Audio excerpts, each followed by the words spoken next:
Can't regret my big sin. Though I acted a fool, my double become real has been. Trying my best to act cool through the hours, weather had no cues. Now there will say They're making me use this new producer. I don't want to use it. it for Russian crocodiles,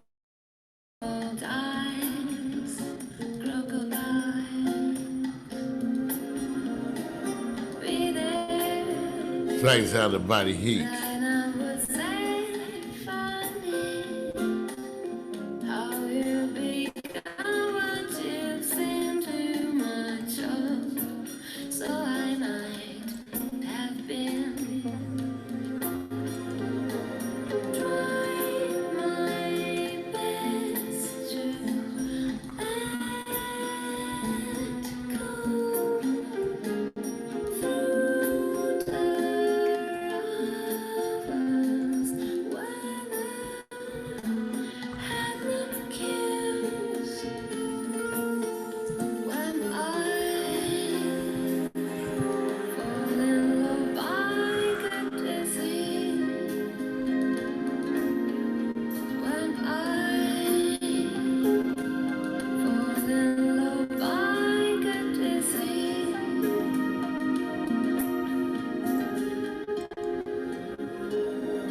Trying my best to act cool through the hours, weather had no cues. Now there will say goodbyes. Now there will say goodbyes.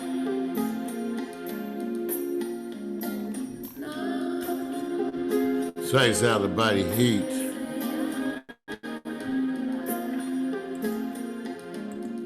Trying to get the Facebook to go live.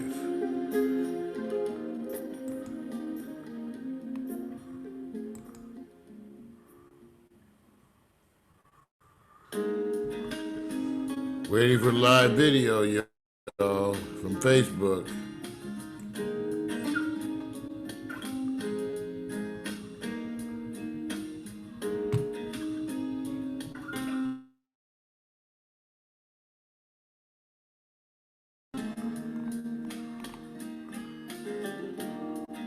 Candlelight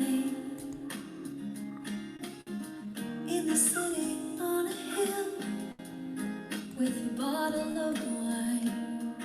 You whisper those life-changing words and lift me out of time. Where you end, I begin. You're my reflection, my connection to the whole. Melting into one, melting into one, melting into one, melting.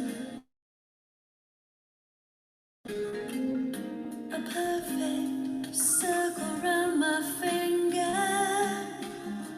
a diamond that once was stone. You give these gifts to me on one knee, opening this world I've never known.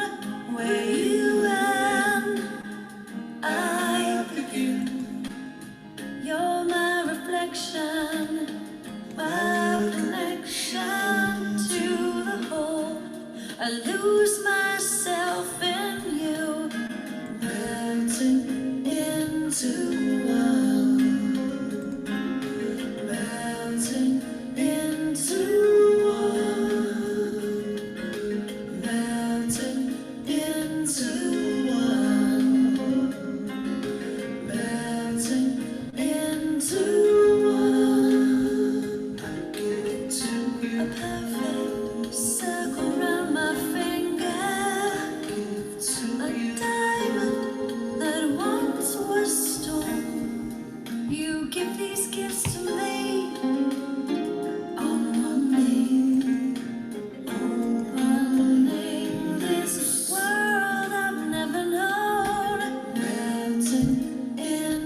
exciting sound of Body Heat, getting it ready.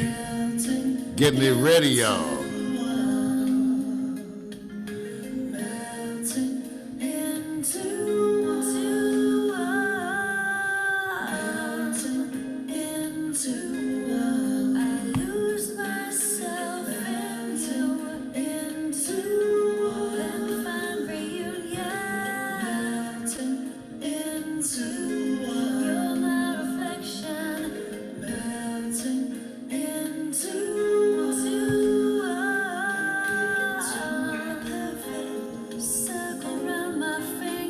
Good morning. Live at 1.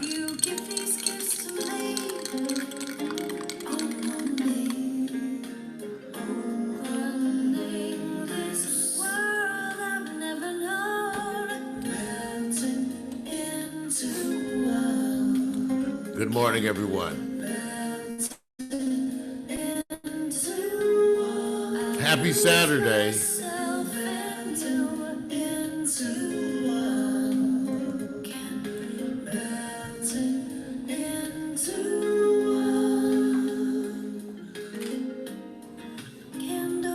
That's right, Saturday morning.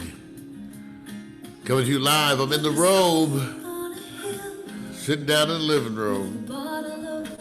Yes, Lord. You whisper those life-changing words and lift me out of time. Hey, everybody, it's Mario Hensley. Planning on going live to you right around 1 p.m.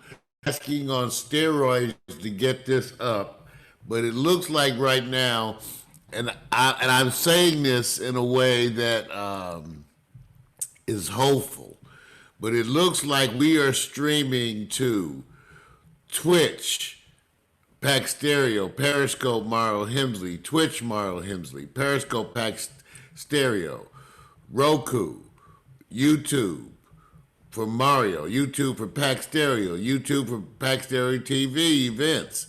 We're also streaming to my Facebook, and we're doing to Lula TV, which is unprecedented because we are streaming live today, this morning, to Instagram. So the additional thing is today we get to go live to Instagram, and what a wonderful day that it is. So thank you all so much for being part of this experience. I'm here in the house getting ready for this broadcast that's coming up. We're going to talk this morning about the Corona update, and also I'm going to be talking about why I think marijuana is a drug of choice. Come and be part of it. Coming up, 1 o'clock.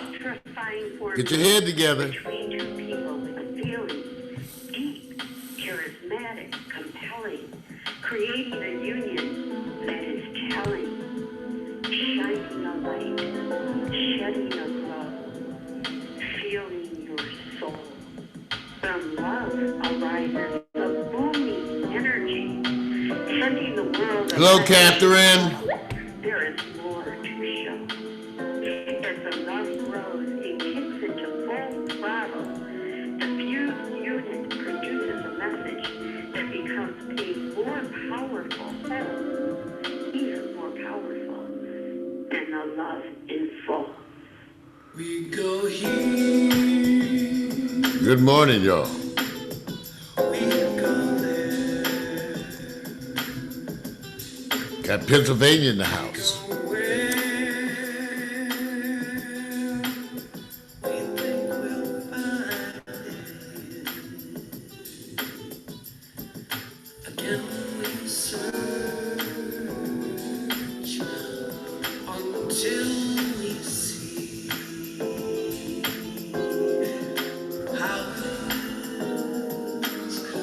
That's right, everybody's publishing.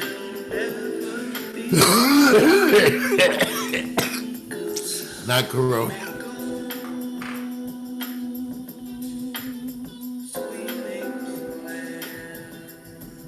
I gotta watch the Zoom one, y'all.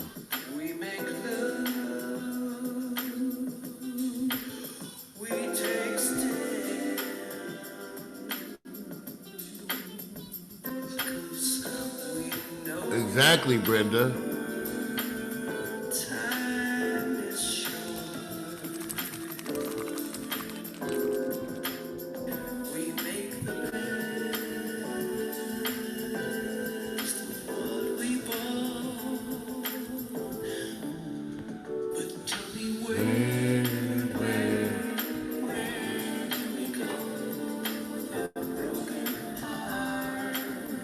That's right. Showtime coming up. Huh.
Okay, Brenda, I got to tell you guys about this music. Okay, so I'll try to put some links in there. Let me see.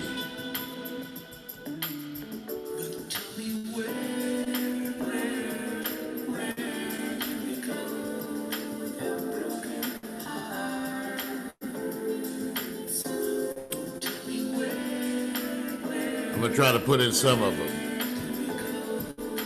Man, I got a little everything happening here.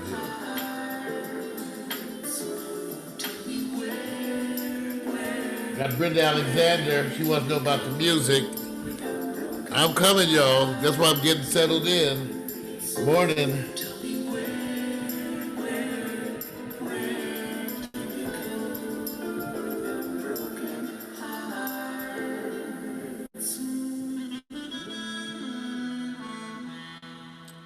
That's right. That was Where Do We Go? The MIB mix featuring Melody Romancito. Now I've got a place. This music is free. We have to use this music. This is all part of the Creative Commons movement. I want you guys to be aware of that. Creative Commons. So it's music where artists have made the music available to you and your friends for free, right, while they retain their commercial rights. So we're part of this movement. We're embracing it. So I'm trying, and on the website, I'm locating it right now. On the website, I actually have a page I made called RCC Music Collection. And the idea was to make this stuff available. Now, if you want to go look yourself, you could go to dig.ccmixter.org, or you could Google it, Love Shadow, Creative Commons, and you'll find it. Love Shadow's got a bunch of music, you guys, out there. I'm looking, so where do we go? Let's see, what do we have? Oh, I do have it, okay. So I should be able to put a link. Let me see what I can do. I'm trying to do it. I have a link. If you go to our CC mixtape page, maybe I should put that in there and let y'all deal with that. But if I put that in there, then you guys can do it. Man, this stuff is, all these Facebook notices keep getting in the way of my stuff.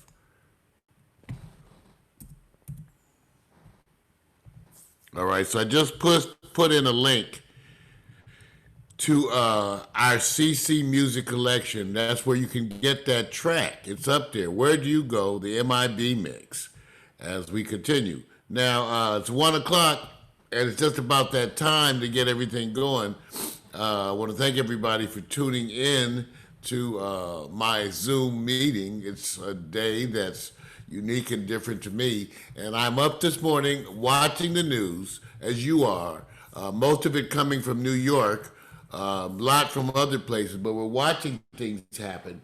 And so I wanted to give you that update today and talk about it, but also invite you guys to, ask me whatever questions you may have about some of your interpretation, some of your understanding about what's going on. One of the things that I do with you guys is throughout my 30-year medical career, I prided myself in patient education. It was one of those things, I bonded to it very early in my career, and it was my desire to be the best doctor explaining things, the best, the best. And because of that, for 30 years, when I went to a case in the emergency room, I took over the case. I didn't like to do consultations where I came in. No, if it's a pediatric case and they called me over, I took it over because I like the way that I interact with the patients. I prefer the way that I did it, and I prefer the way that I explain things. So that's part of my legacy is patient education. And so now that I am retired but facing the idea of potentially going back to work, then I get to return to those old habits. Now, I tell a bunch of you who don't know, I trained at LA County Hospital, LAC USC Medical Center, LAC / University of Southern California Medical Center, LA County, the big gray mother, where I trained there in pediatrics. I also worked there as a student when I was a medical student at USC. And I went on to join the faculty and run the ICU as the chief resident, where I ran the pediatric ICU, 24 on and 24 off. So I'm experienced with critical care. I can run ventilators, and running ventilators is kind of always the same kind of a thing when you run ventilators. You know, learning a new ventilator is sort of like learning a new phone in a lot of ways. You just have to get kind of update on the way it works, those kind of things, and then you use it. So I'm certainly capable of going back to work. I'm eyeballing the situation because, of course, with the crisis, I want to contribute. That's part of my whole makeup, that I want to contribute. But I don't want to be a sacrificial lamb or martyr in a system that's not credible, not set up in a way to do things. So that's part of the problem with the folks out there now. See, they're going to sacrifice a bunch of your healthcare workers, at least put them out of commission for a while because of the stupidity. You need those healthcare workers working. You need them doing overtime. You need them working their ass off. That's what you need. And they're used to it. You know, but, you know, you got to give them space and give them the stuff to do their job. Give them the equipment, you know. And let me tell you something. When I was at LA County, every year, 10% of the house staff turned up PPD positive. Let me say it in English. Every year, 10% of the doctors who were training turned positive for tuberculosis. Every year. Okay? So we're used to being in there in the middle of it, okay? Because infection control is one of those things. I've seen tuberculosis of everything. Everything, every place, every organ. Man, they talk about the disease of our time, and any doctor who trained around the time I trained, they know tuberculosis. So this is similar to the tuberculosis in terms of you got to be careful, you got to practice good habits all the time. And even still, you forget stuff. I forget stuff. We all forget stuff. We're human beings. You know, I got some groceries delivered yesterday, and I was like, am I going to do all this grocery stuff? The groceries are all sealed in the bag with a tape sealer. So I opened all the groceries, took the bags, folded them all up to put them in the trash. I ended up putting them in the fireplace. And then I just washed my hands. Wash my hands real good. So with every contact I have with the outside, I wash my hands. But you know, the problem is, again, people tell you things to be perfect. And it's hard to be perfect in these kinds of situations, but of course I can understand you trying. One of the big things that's coming out today, actually over the last few days, is the disproportionate numbers of blacks and Hispanics who are being affected by this virus. This is what I told you guys. At first, I was getting tons of calls from people who are actually going, well, I don't see no black people with this. To which I responded, do you think black people are super? You have a super thing? Okay, because these are the same people The same people who say black people don't have it are the same ones who go right to, well, they made the virus for black people. You gotta, like one of my buddies, I told him, you can't embrace every conspiracy, okay? I got a buddy, it don't make no difference. Whatever the conspiracy come down the line, he's, I told you. So, you can't embrace every conspiracy, but the truth is, like I told you, they weren't testing you. You'll have, what, under 2% of the population tested? Do you understand that we need to test probably the whole U.S. population and that a bunch of the healthcare workers need to be tested repeatedly? If you're negative, how often should they be tested? Every week? Because the minute the healthcare worker gets it, they're giving it to other people. Okay? So how often are you going to test the healthcare workers? So you need all the healthcare workers who are not sick, who haven't had it, tested weekly in the whole United States. Okay? And then you need surveillance testing all around the United States just to determine where you need to focus your efforts. So 327 million, I think that's what Alexa, that was Los Angeles, it's just 320, excuse me, Los Angeles was 327 million, and that was 800,000 tests if you only test 20% of the population. We need to test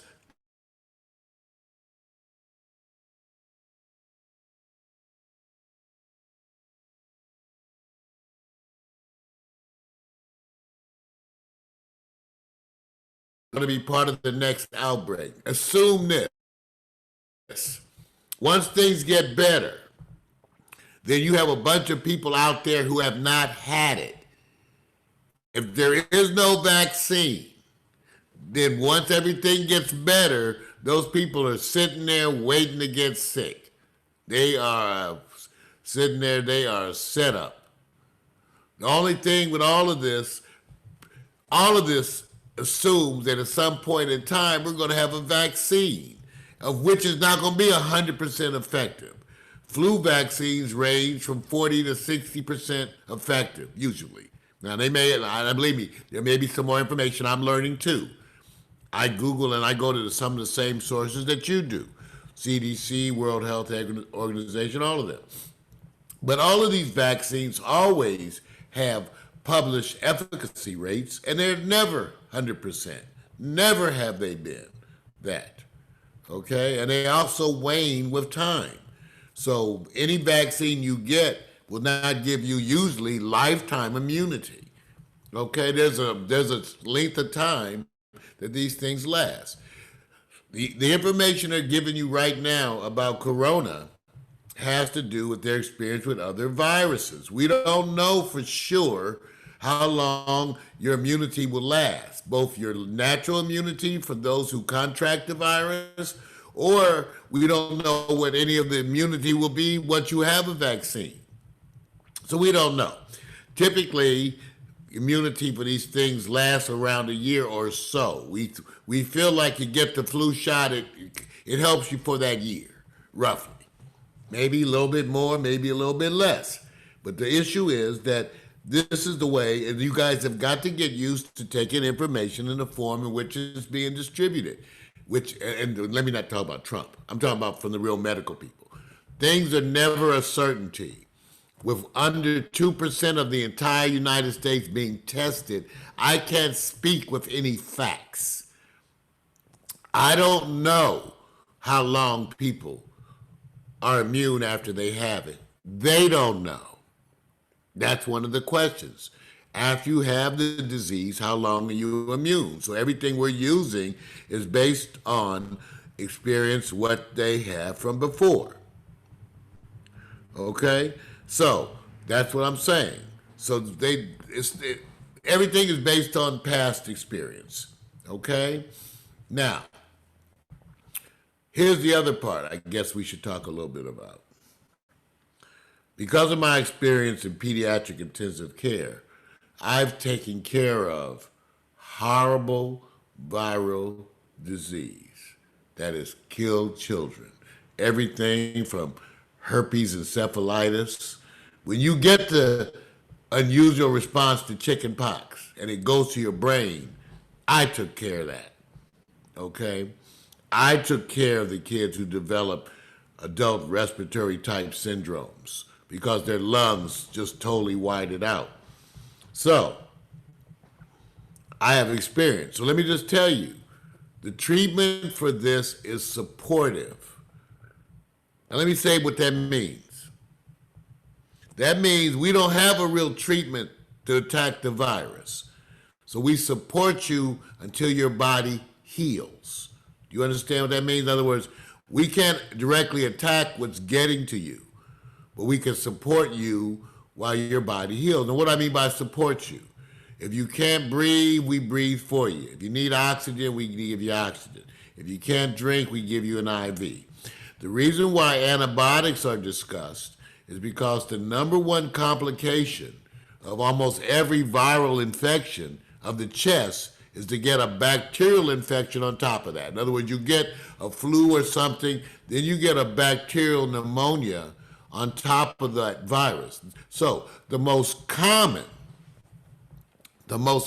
complication of these type of viral infections is a bacterial superimposed infection, okay? And which is usually the same type of bacteria that's already in your lungs. In other words, the virus weakens you, and so the things that infect you are the bacteria that are already within your system, okay? So if everybody who has overwhelming lung disease, usually in ICU, they're going to put you on an antibiotic. No one thinks that's going to make the difference. No one.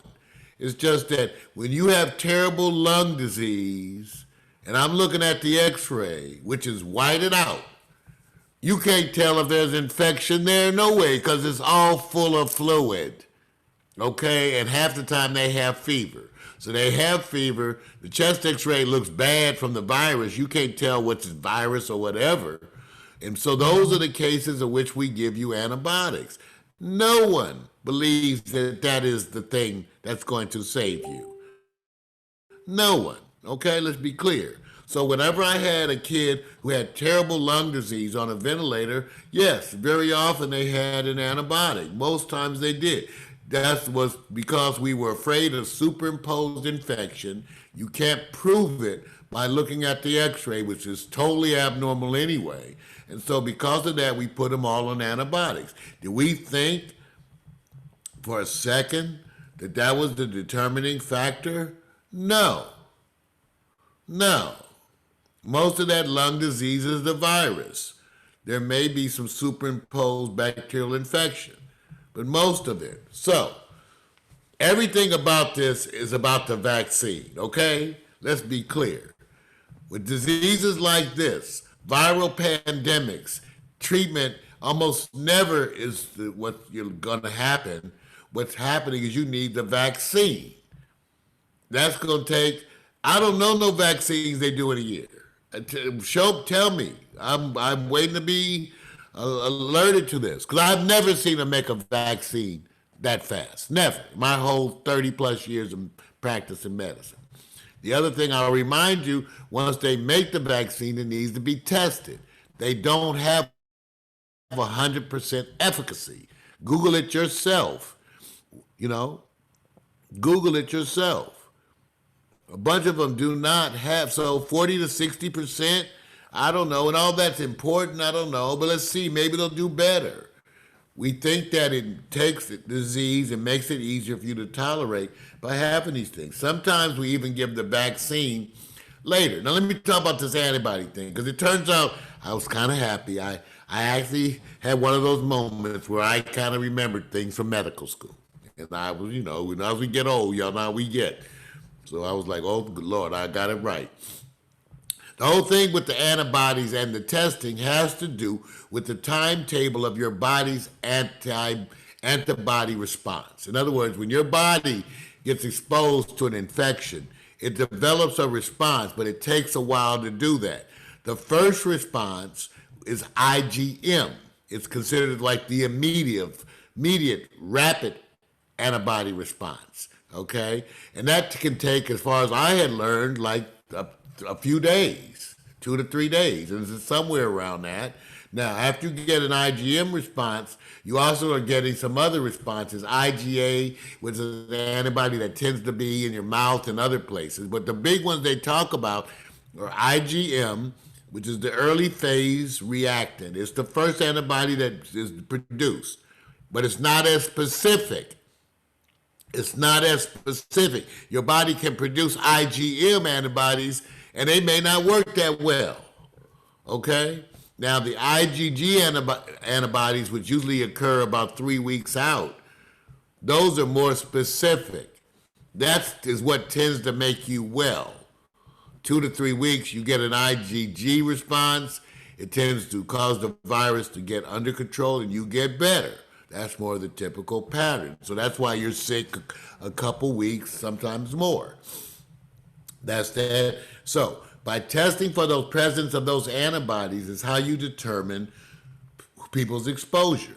If you test them and they have all IgM, they mean that they have recently, 2 to 3 days, have been exposed. And if they have no IgG and IgM, it tells you they have recently been exposed, but they haven't had it 2 to 3 weeks because they have no IgG response, okay? Now, if they have an IgM and IgG response, you know they have had the disease, okay? They have the antibodies too, the late phase antibodies. The issue is that some people who have the late phase antibodies still have the virus. They're shedding it. When I say shedding it, it's come out of their saliva, in their semen. I love to tell you that one. Everywhere. It comes out of everything. So some of those people who have IgG are still contagious. We need to know who they are. That's why you need to have the testing everywhere like crazy. You need to know how many people have the virus and are not getting sick. You need to know, of all the people who get the virus and do not get sick, how long is that antibody lasting to protect them? So they've had it, they didn't even know they had it. They have IgG, how long would that last? Now, some of us who got sick earlier, I got sick in February, I'm hoping like hell that was corona. Because I had a cold-like symptoms for a month. Now, if they were to test me as a potential healthcare worker, they could tell me if I had IgG, IgM, and then they would also need to test me to see if I had antigen or some kind of a viral culture, probably antigen, to see if I'm still contagious. Now, they need to do that for every healthcare worker. And like I said, if I was negative for corona, how often do they need to repeat my testing if I'm working with patients? Every week? Let me tell you something. If they had a rapid 15-minute test, do you know that you would do your healthcare workers every day they showed up to work? Imagine how many tests that is.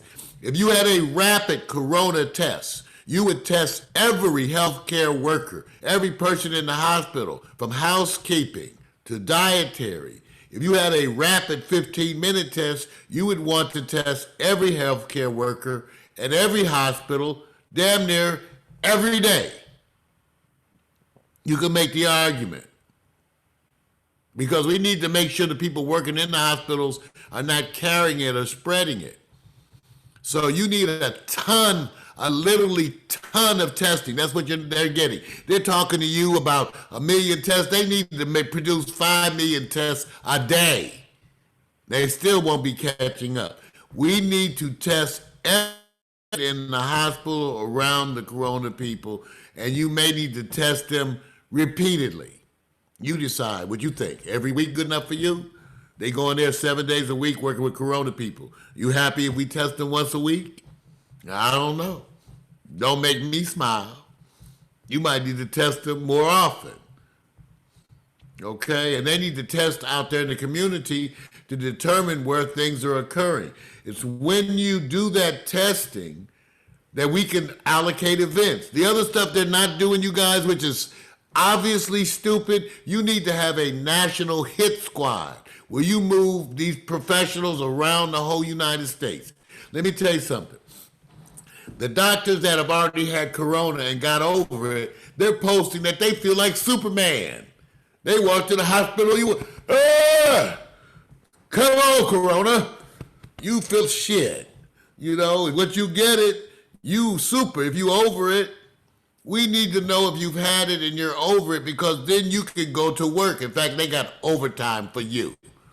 Now, the thing is, all these unemployed people, they have new jobs for them. Remember, this is the time where you see welfare for the rich.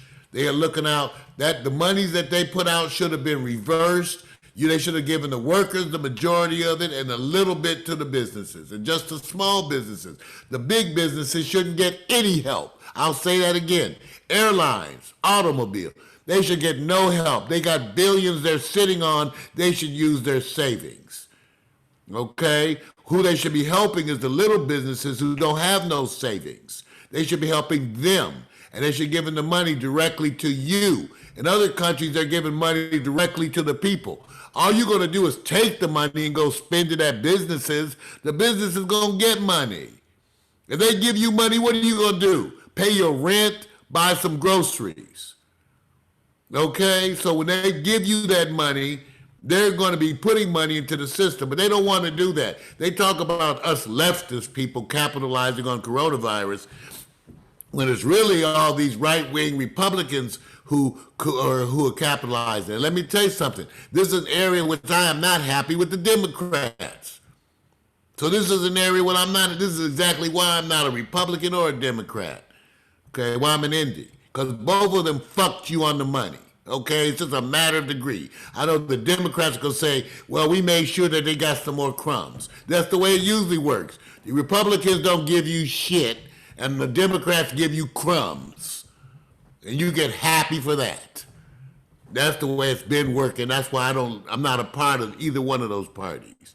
But like everybody else, I'll swallow the vomit in my throat and vote for Joe Biden. I will literally swallow the vomit welling up in my throat as I vote for Joe Biden, who is a sorry-ass candidate.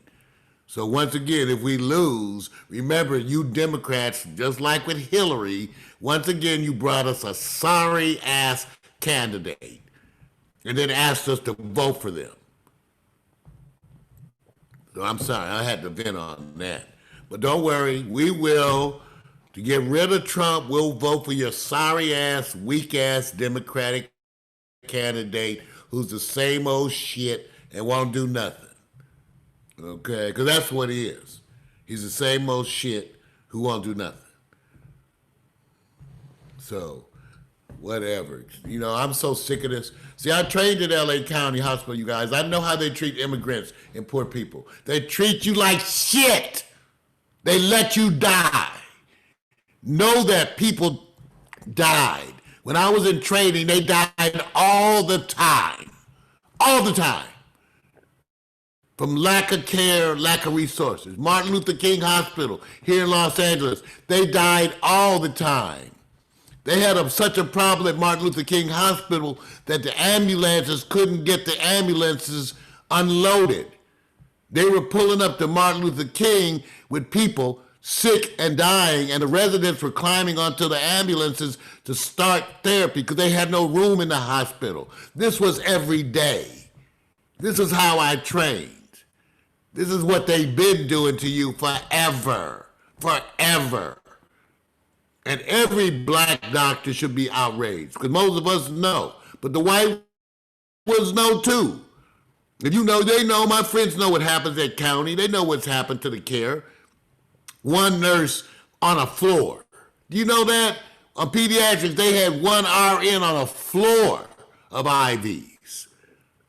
And they couldn't even get to all IVs, so when the IVs would clot off because they would go dry, you had to run up there and start an IV. That's the way I train. That's third world medicine. That's what they bringing you. Ghetto economics. So if I'm mad, I defy any of these experts to come up here and challenge me. I got my credential. You can Google that shit. And I trained in it. And I'm speaking right on it. So fuck the experts. Listen to me. They got bullshit waiting for you. And unless you stand up and start demanding it, they will continue to fuck you. I will be okay. I got Kaiser for life. I'm on a fixed income. I'm worried about you. And also the fact that my fixed income don't mean shit now because I got to look out for family and friends. Now I'm broke. And I got money. But if I start calculating in all the people I know sick that I might have to help or feed, then I'm broke. So we all upset. Even those of you doing okay, you feeling like me. I know nurses, retired, some of my friends, they taking care of their family. They got unemployed children. Their children lost their job. They moving in with them. And this ain't gonna change, you guys, so let's get to the other topic. I'm trying to be real. If you have any questions, let me know. It's going to go. Okay, you guys, the real let-up can't occur till this time next year. Even if you have a blip at an opening, you have so many people. See, this is what they're saying. We were counting on the weather changing everything, because usually with the flu and other things, when the weather gets warm, it seems to change. That doesn't seem to be the case here. We don't know, because the virus is so new. It's so new to your system that it's going to be infecting people, they think, forever. Imagine this, you guys. We do all this lockdown, and then in June we start to let up. You know what's going to happen? You're going to get a resurgence of disease in June. The minute you let up, all those populations, they talk about, oh, there's none here, but they ain't tested. Those are the ones who are going to get it. So the truth is, the rate of infection looks to continue ongoing endlessly until you get a vaccine. Till you get a vaccine, then things will change. But until that, and let me tell you something, Brenda's talking about her bad experience in Kaiser. You think I didn't run into asshole doctors at Kaiser? Let me tell you some of my asshole doctor experiences at Kaiser. Because no, I was in their ass too, because I didn't give a shit. Kaiser tried to promote me so many times, you guys. They offered me 3 head of the department jobs, okay? Wanted to send me to Kaiser school and all that shit. And I was ready, and I had to be on the down low because I was doing my stuff. I didn't want all their things. But I remember at Kaiser, I was at a meeting over the ER, and we were meeting over the weights in the ER. Okay, so it was a bunch of us, the ER doctors, and a couple of the doctors, their point was that a 3-hour wait was pretty much the standard in Los Angeles, and therefore we shouldn't be worried about it. That a 3-hour wait in the ER was the standard. And I said to the doctor, so you're saying that you're okay with a 3-hour wait in the ER? I said, well, I bet you won't let me nail your name to that statement and post it on the wall. I bet you ain't got the guts for that. That's the kind of shit people say in meetings and they'll never say in public. I dare you to say that in public. You think that Kaiser should have 3-hour waits in the ER? Shut his ass up. Shut his ass up. And that's who I was at Kaiser for 30 years. They had me coming to every meeting to ignore everything I said. For 30 years, that's what they did. Or they might have did something every now and then. They had me in every goddamn committee they could find. Had me doing speeches and talks and all that shit. Okay? And still it's people, so you have to go into meetings with people who are so busy trying to kiss ass on the people above them that they make no change. So doctors, as you notice, doctors don't really lead a whole bunch of revolutions. By nature, doctors are people who follow instructions. They're a bunch of sheep. By nature, they're sheep, they're followers, they don't make waves. They're not leftists, liberals, radicals, okay? So most of the doctors ain't doing shit, okay? What you see are the doctors who are concerned, who are activists. That's the ones you seeing. You know where the most of the doctors are? At home in a wonderful house, sitting by the pool, worried about their Keo. That's where most of the doctors are. Sorry, I'm trained. Doctors are not a group that makes me proud. I have, in my 30 years, I make a point of separating myself out from the physicians of America, because most of them ain't worth a goddamn. Okay? All right? That's my feeling. Fuck them all. I trained it out of LA County. You know how many racists were working around me, around those immigrants? Do you know how many people who worked with me at LA County were hating on Mexicans? Some of those doctors would actually sit down and lunch with me at LA County and talk about Mexicans. And I was thinking, damn, I'm black. I know what you think of me. Please, the medical system is racist. Long history is documented. If you want to know, I have a website on it called unequaltreatment.com. Let me see if I can find it. Because I put up a website that was all about the studies they did that showed how you know what kind of treatment you get in the ER depends on what you look like. Don't come in the ER with a bunch of tattoos. Don't come in the ER with a bunch of tattoos coding. Okay, you may not get no treatment. Okay, I'm just telling you, the studies are there. Once if you come in the ER looking like a gang member, you are going to be left to die. They are going to put a cursory effort on your and people say, oh no, not in mine. Well, maybe not in your ER, but in some, it depends where you are. I've seen the police. Don't even get to me what the police do to people, bringing them into the ER. They don't even get to that. Okay, because the police be all up in it. Okay, I'm just telling you because when you in the ER, you get to see what because the police will kick their ass and bring them in. Okay, bring them into you. Don't think I ain't seen that. Okay, at County Hospital, they made it a point. You people coming there acting a goddamn fool, you call security in county.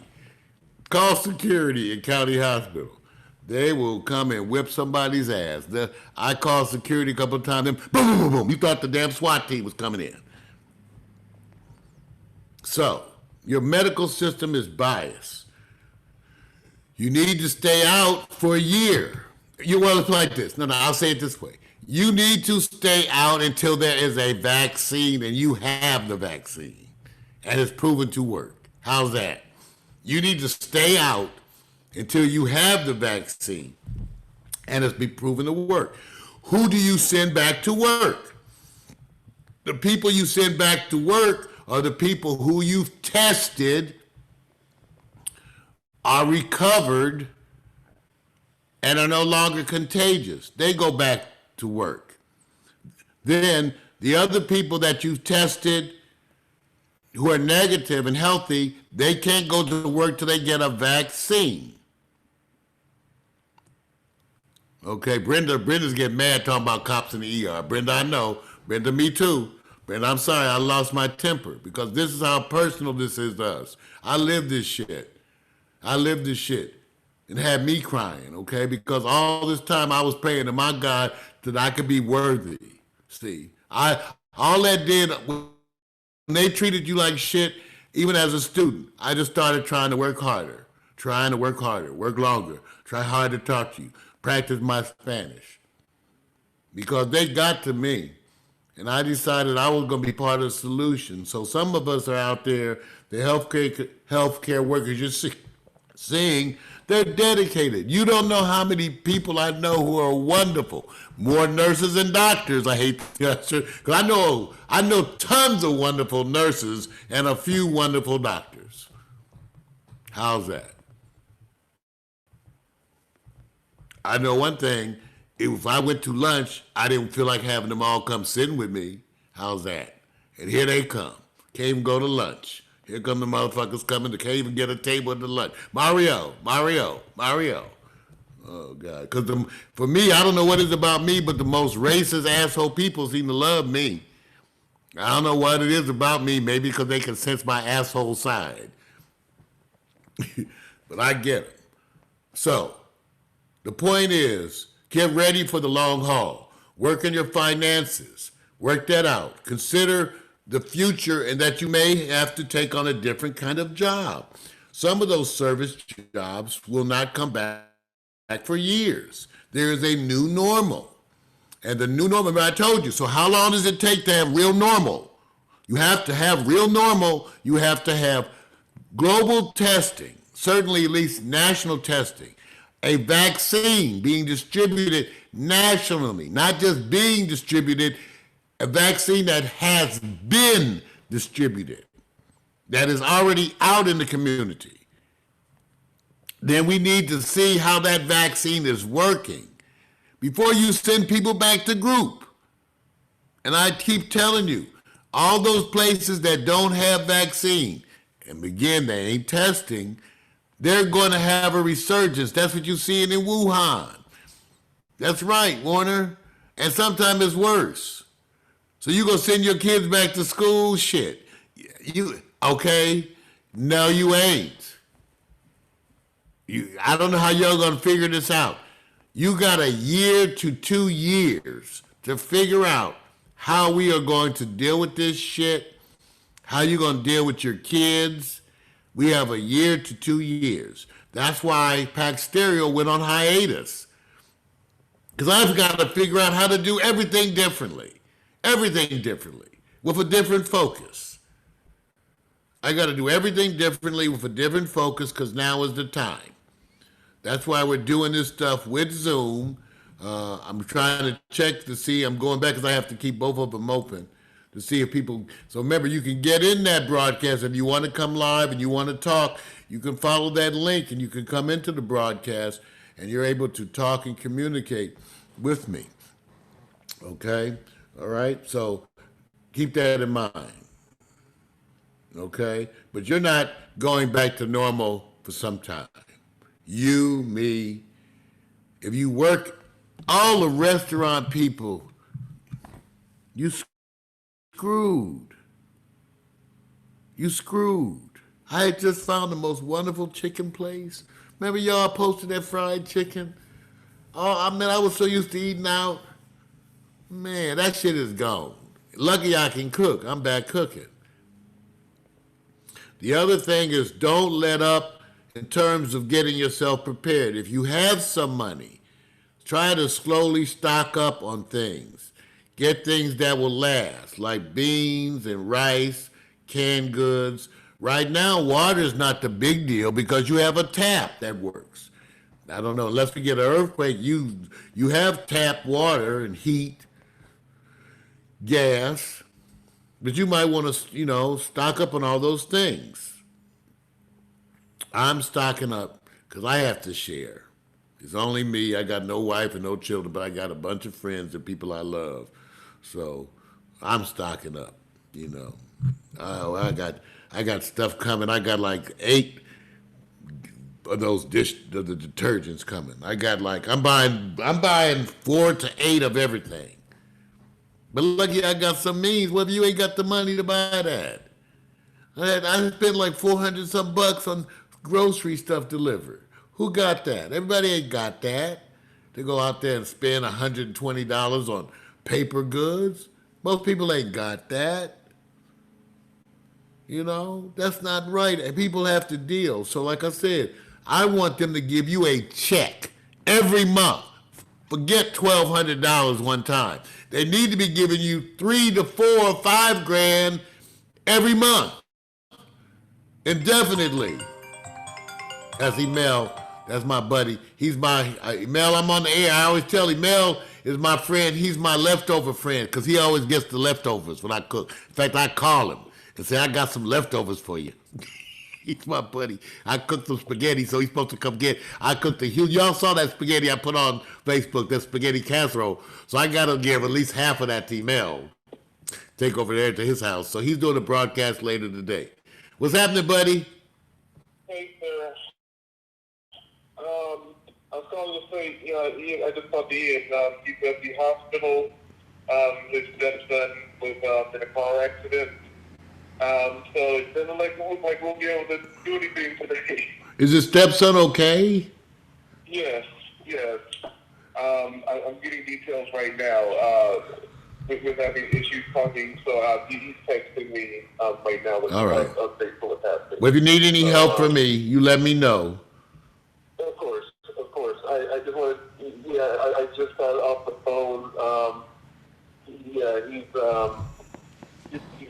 This shit is just happening. So, If you're going to text me and let me know what's happening, it looks like everybody's okay, but it does look like it was serious enough that he had to go to the hospital. Well, that's the thing. So he was in a car accident. He had to go to the hospital, but he's okay. Yes. So now he just has to deal with the fact that he's been exposed to corona. Maybe. Yeah, because if you're at the hospital, you're exposed to corona. Okay. So let's just hope Ian and them don't get something else on top of this. So God bless it, and we'll send our prayers out to him. But let him know if there's anything I can help with, I'm available. Okay, I'll do just that. I'll get updates, and I'll text you if I know anything. So, like I said, it was cutting out. All I heard was hospital. His stepson was and then he texted me afterwards because the line was terrible. My stepson was in a car accident. So I'm just trying to put together as well. No, I know. Go on, and I'll talk to you later. This is what happens, you guys. We have to deal with our own emergencies while we're in the pandemic. Okay, buddy. Just let me know. Okay. I'll see you tomorrow. I'm coming over tomorrow. I'll call you before I come. All right. Love you, dude. Love you too, dude. Bye. All right. Hey, and this time of like this, I'm making sure I tell all my male friends I love them, too. All my friends. I'm hugging. I can't hug them. But man, I'm telling all my friends, I tell people you love them. This is the time. Shit. Don't hold back on the love. Let that flow. Shit. I'm sorry. All this cursing. See, that's what happens. The regular old Mario start coming out, you guys. Just the regular old Mario. Yeah, we're lucky we got soap and water. We can bathe and wash our hands. That's the best thing. If you go out, when you come in, wash your clothes. Some people are all funny about it. They undress at the door and all this. See, I don't know if all that gets you extra. Yes, sometimes you can do all that shit for extra 1% of protection. I don't know. But I know you should use common, reasonable things. Wash your hands. Wash your clothes. Try not to go out. If you go out, come back and wash your clothes. But again, it makes a difference. If you go out and you're around a bunch of sneezing, coughing people, then the cough, it'll help, but shit. You know, it may not be enough. But certainly if you're around people who are sick, you got to wash and get rid of those clothes. If you're not, well, maybe it's not as important. Maybe you just need to come in and wash your hands. But you do need to do. Now, so that's the Corona update. Anybody else got any update questions first on the Corona update? Then, if not, I'm going to go to the second topic. So first to go, do the Corona update. People are talking about the mask. Some of my masks. Remember, the mask is really serves to stop the people from sneezing and coughing their droplets and mucus out on you. The first thing people would do when you walked in, when you go to the tuberculosis ward, they put a mask on everybody because they're coughing out clouds of tuberculosis. So the mask is there mainly to protect the other people because it keeps their snot and mucus and cough juice all in. Since your eyes are not covered, you're still vulnerable to splash droplets. So if they cough in your face, that mask protects your nose, which is often the primary portal of entry, but it can enter a bunch of other places, your mouth, your eyes. So if they cough in your face, your eyes is the portal. When we got into the times of HIV, the operating rooms could change because all the surgeons had masks that covered their whole face to protect them from splatter. From splatter. So remember, when you're wearing that mask, the mask is to keep your stuff from getting out. It's not really protecting you. Okay? They're having you wear it as a community practice to protect the other people. Okay? Okay? So that's why you can make a bandana. Now, of course, some of the brothers will say they went into a store with a bandana and security jumped on them. Here we go. Here we don't be black coming in with extra shit.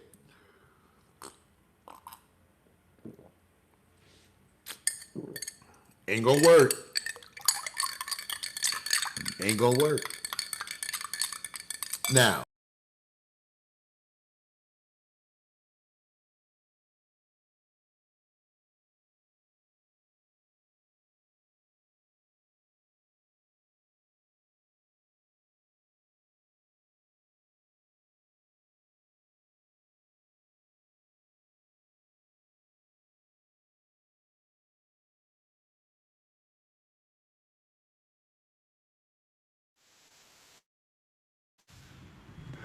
some stuff just be changing, you guys. I don't even know what's happening sometime. Okay, something came up. Oh, Zoom restarted or something. Okay. All right. So now, let me talk to you about why medical marijuana is my drug of choice. First of all, let's talk about drugs. And I'm going to have a little smoke while I'm here. By the way, let's talk about marijuana, because I've been smoking all morning. Do you detect any euphoria on my part? I've been smoking marijuana since I got up. Do you detect any euphoria on my part? No, you don't, because there is none. Okay, I smoke marijuana for calm, to soothe me. So let's talk about medical marijuana. And I'm having a bowl while we do this. Certain drugs are known to cause you to be violent. They're documented. It's a pharmacologic effect of the drug. Alcohol is known to make people violent.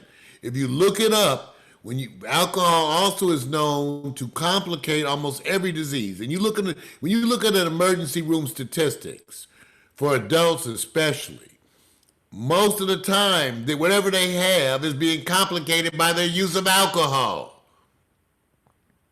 Alcohol is the gateway drug.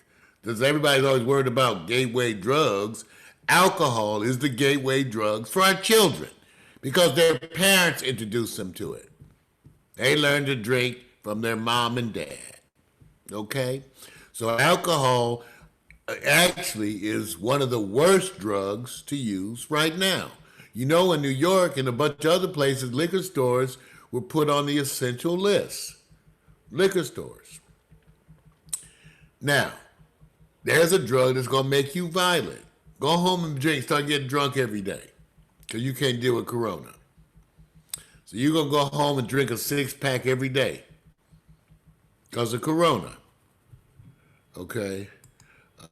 Go on. You know, Corona's going to do that. So you're going to see that. So you don't need to drink. This is the time where you really should not be drinking because the drug pharmacologically is going to make you angry. It's going to exacerbate your feelings of being locked in. All of that stuff is going to make worse. Hi there, Ken. We got Ken in the room. Now, marijuana actually has the opposite kinds of effects. That's why it's actually good for PTSD. The reasons why marijuana is good for PTSD is exactly the reason that I smoke weed. When I became a doctor, they made me so hyper. They changed me so much in order to adjust to medicine, to learning. I remember one of my friends visited me and said, I've been over here for 2 hours. You have not sat down to talk to me. You've been talking, walking the whole time. I remember one time I looked up, I was watching TV for an hour standing up. Didn't even know how to slow down. I started smoking marijuana regularly in the first year of medical school. Second semester of medical school, first year, is when I started smoking weed. Because they were driving me crazy. The phone would ring and I would damn near get palpitations. I was so happy. All I could do was study all day, all night. I didn't even know what was going on. So I started smoking marijuana in medical school. Now, marijuana is known to calm the savage beast. Now, let me give you an example. Now, remember, I've been smoking all morning. I keep reminding you. Y'all have seen me smoking on air many times. Have you seen any euphoria? Any laughter? Hee hee hee. Huh? I get none of that, no munchies, none of that shit. And I'm smoking grade A weed all the time. And I say all the time, all day, every day. Okay? Now, that's just the truth. Now, weed works for me, marijuana works for me because, let me give you the exact examples that I think it works best. You know how when people are aggravating you, people like you love, your mom or your dad, your auntie, and you kind of want to choke them a little bit or just like scream at them or shake them, okay? And you go away and you don't do any of that, but you have that seething anxiety in you. Weed is great for that. Weed is great when you're so angry that you're like trembling, okay, but you can't do anything. You're mad at your boss, your job, for all the things that you can't reach out and strike back. Weed is good for that because weed will soothe your savage soul. It's like the gas flame, you guys. It goes from up high to that low simmer mode when I smoke weed. It makes me calmer. That's the effect that I love, and that's the effect that people with PTSD experience. That's why marijuana is being shown to be the drug that works great for that. And I've told people all along, keep your medical marijuana card because medical marijuana dispensaries are also essential. They're health care providers. So the medical marijuana shops here are open. And know that I went twice and stocked up. I got weed all over the house. I am stocked. Enough weed. Believe me, I was scared shitless. I'm around weed, oh Lord. So, and they got weed, just so you, they got people, they deliver weed, medical marijuana. They also will deliver recreational, I think, but I don't know how they're pulling that off legally. Okay? So, I'm not sure. Ken is still trying to, what are you doing, Ken? All right, well, it's the bandwidth. We have bandwidth issues over here, and that's part of it. So what I'm telling you guys is I think that you should, if you have to, just be cautious. Just be cautious. I see a guest coming, but I don't know who you are. See, should we okay these guests? And when we don't know who they are, let's see. Let's have some excitement. I'm gonna meet somebody. Let's see if I hope it's somebody with some sexual pictures. I've been trying to get me some, even though Pornhub is free. I was saying if some of the women out there want to embrace me, give an old man a thrill, you can send me a little shot, little picture. So what my thing is with this, I'm gonna tend to let people in the room. If they act a fool, we'll put them out the room. But until then, we'll put them in the room. So here we go. Hello? Hey, what's up? Hello? What's going on, Mario? Hi there. What's happening, Ken? Oh, man, just checking in, man. Checking in. I'm over here at the house and I'm surviving Corona. Well, I'm just staying 6 feet away, man. Ken is one of my good friends. He's one of the... Huh? I said I'm just staying 6 feet away. Well, it ain't working.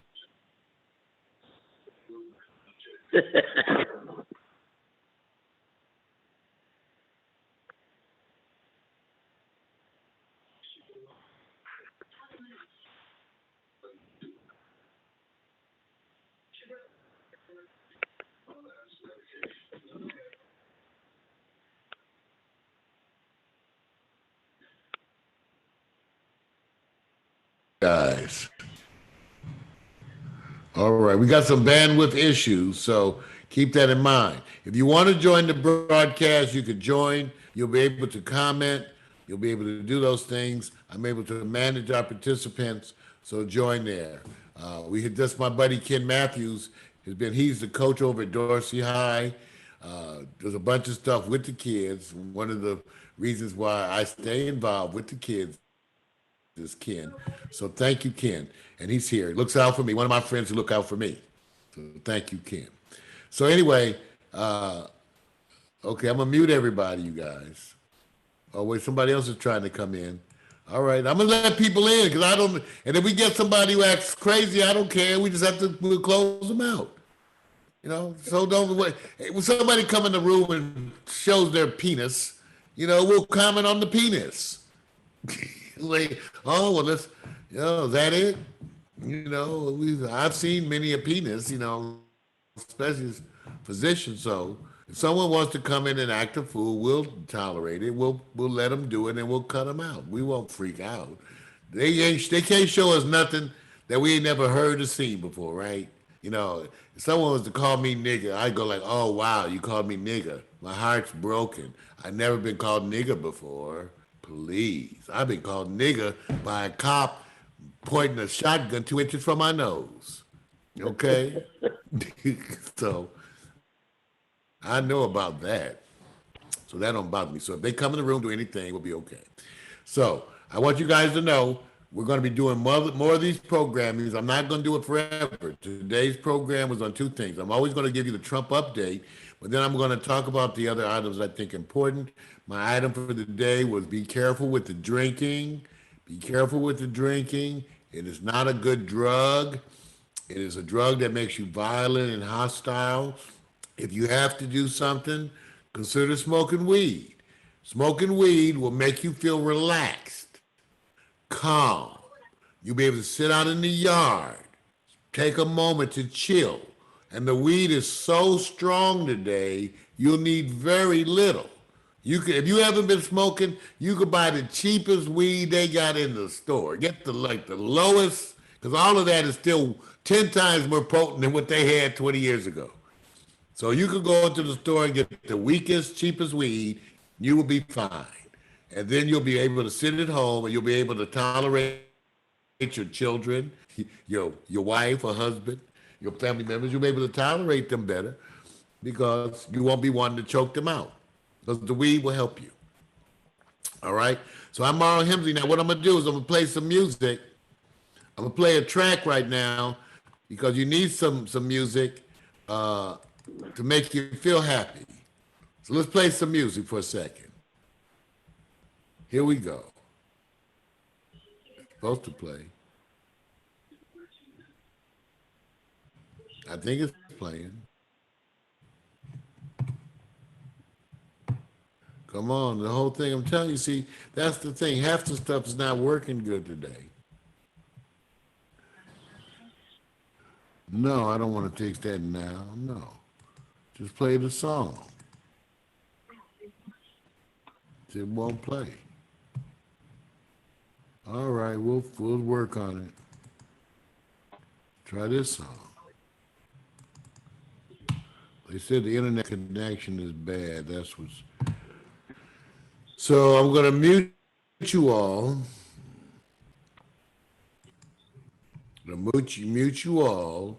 And I'm going to try to get the music once again playing.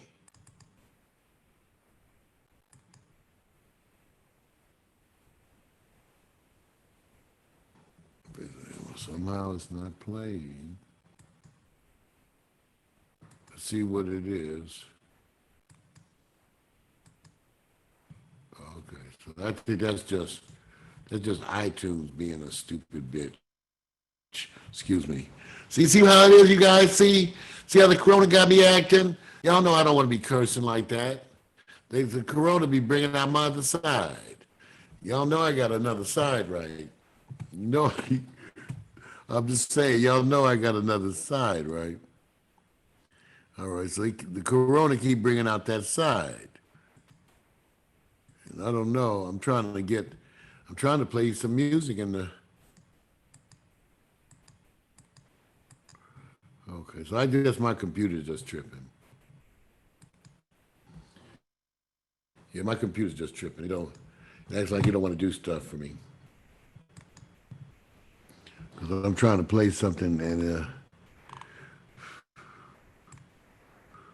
they said, part of the thing is this internet connection. You know how we do it over here in the ghetto is It's not happening the same. I'm trying to play this track for you.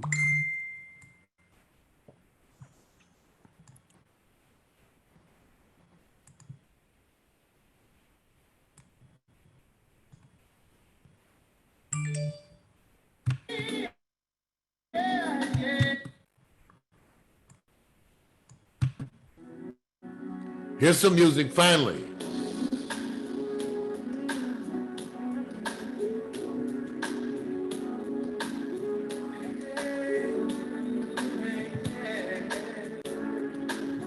I smoke some weed. Hope you got some weed. Grow some weed and making some money, selling it in the community. We need that.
Hi, Lachelle. Miss Sargent in the house. Jasmine Brown. Brenda Alexander. All of y'all. Warner Williams. Tony Boyd. Catherine Dorsey. Spragley. Terry Cheatham.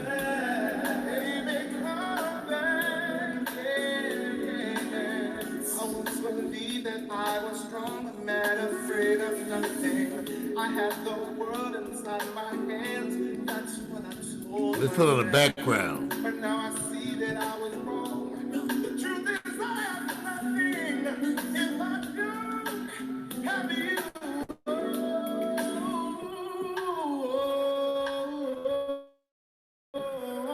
So baby, come back to me. Come back to me. Come back. So baby, come back to me. Come back to me. Come back.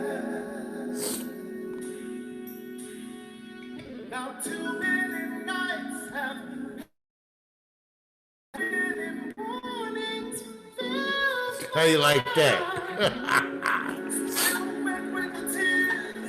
In my trial, you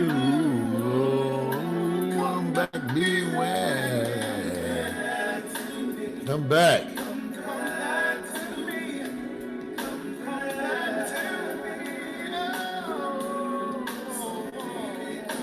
Come on, Irv, why don't you come get in the broadcast with Kitty and I?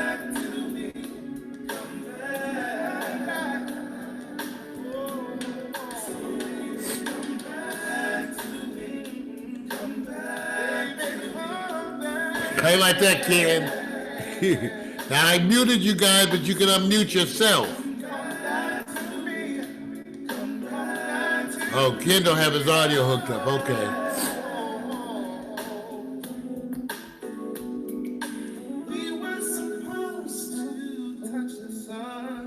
Yeah, now remember, you guys, you can interact. Part of the reason for doing this broadcast like this, you guys, is that they have the free account at Zoom. I tell you guys all to play with that to do these calls with your family and friends. So go get the free account at Zoom. Now I pay for the pro account, which is $15 a month, not much, but I can have up to 300 people in here. That means we can share music without all this copyright crap. So you could join in and be part of it. Since Irvin Foster, my writing partner, is in the booth, in the chat room, I think I should play something for Irvin just to be sure. Something by the Hensley Foster Project, right, Irv? So let's see. Let's see, Irv. What do you want, Irv? What do you want me to play? See, we have the Hensley Foster Project. We can get something by us into the room. And so that's the question. What should we play? And I got a new song coming, you guys. It's kind of dark, but it's a good song. As a writer, you write stuff. Sometimes it's from periods of time. So one of the song I recently wrote, I don't have the vocals done yet, but I wrote this song, and it's really from a period of time long ago. It's not from today. And so, but it's coming soon, and you'll get a chance to hear it. Just not right away. Now, because when you got a song like this, you need to have somebody sing this bad boy, because it's kind of a dark lyric. But I think you guys would like the song. Anyway, let's see. Maybe I can, I don't know what I can play. Because the song is kind of slow and mellow. I only have the track. See?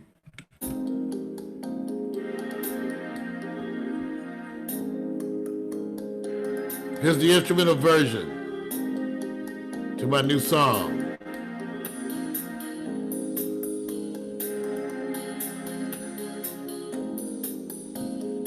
The new track by Mario Hensley.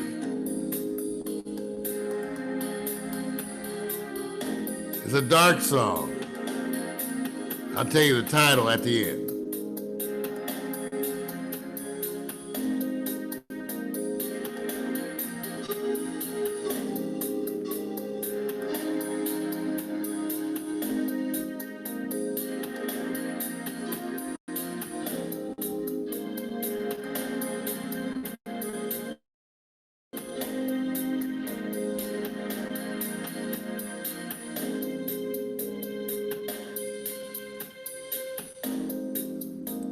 The reason you don't know me is you would have to show me what hurts inside of you, leaving me walls I can't break through.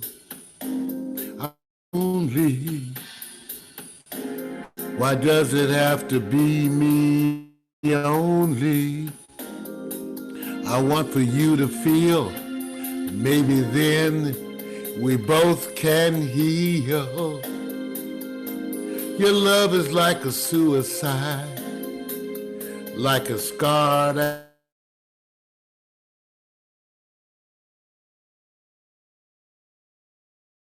like a suicide. Won't go there.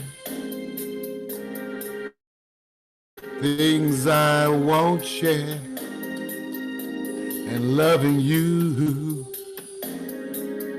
there are things I won't do. Me, you know I love you. Our love is like a suicide, like a scar that you learn to lie. Coming soon.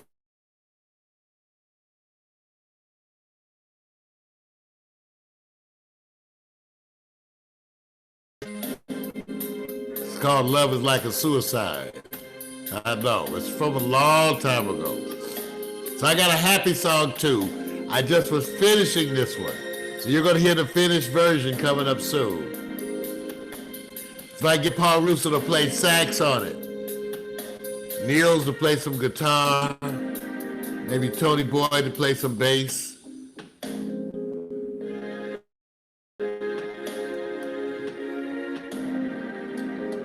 This is just a rough mix too.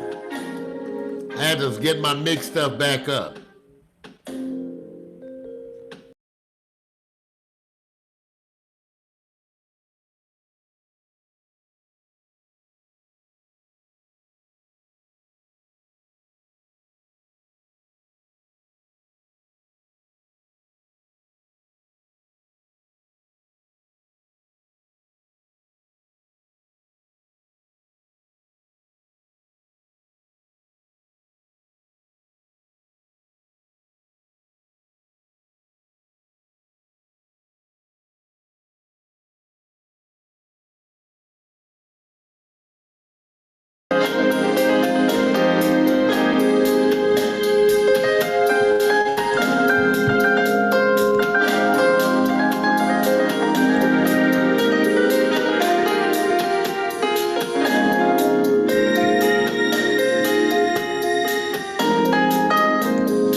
Bad connection, y'all.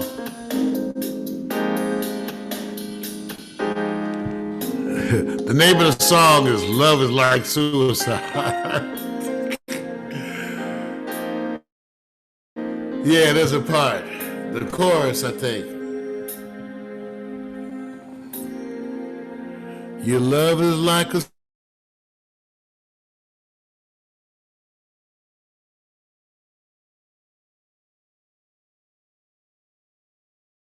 Your love is like a suicide.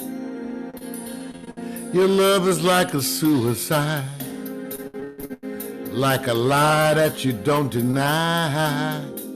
You don't even try to hide. Your love is like a suicide.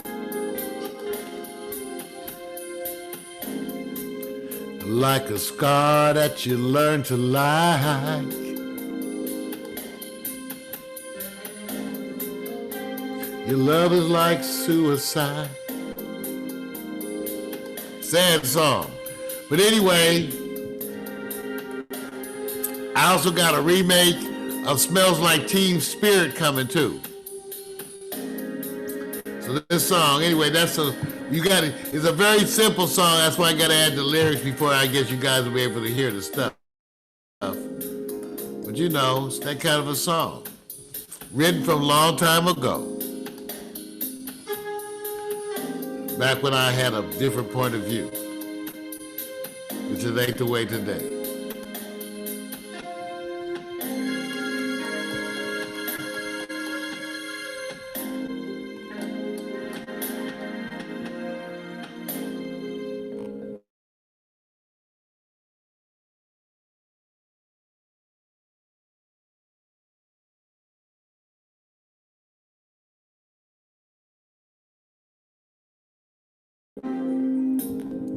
I wrote a love song to God.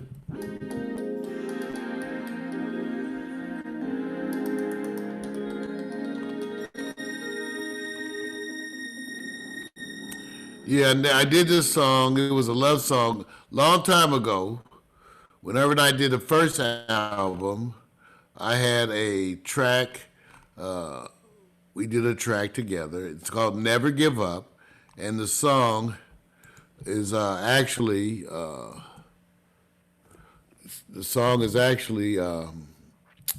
one that's really written, Never Give Up, Hemsley Foster. See if this, my software, everything's acting so crazy to get you guys. You guys have to forgive me because I can't get stuff to act right. The music is, the stuff is, I think it's part of the internet today with all you guys being on. So I'm trying to see if we can find something by the Hemsley Foster Project, or even in the software. I might have to reboot my computer.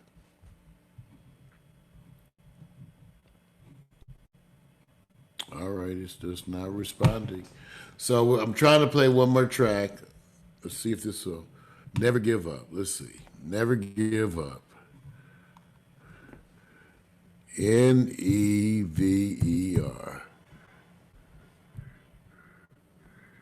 Never. Come on.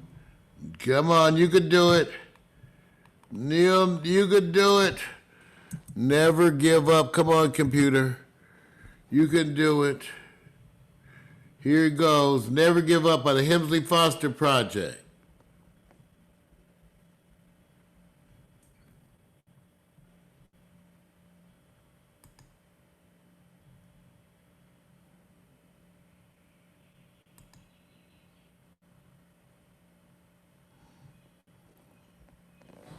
Wow. Well, I tell you what you can do. Let's do this. You can go to SoundCloud and get it. Yeah, my computer's, I'm sorry, you guys. I'm probably going to sign off in a little bit. If I can't get it to do any better. Right now, the computer is doing a bunch of stuff. It may just be that we're having a big demand right now on Saturday because people are home.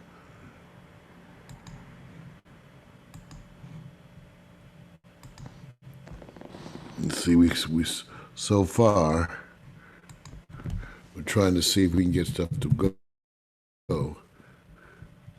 Hemsley Foster Project.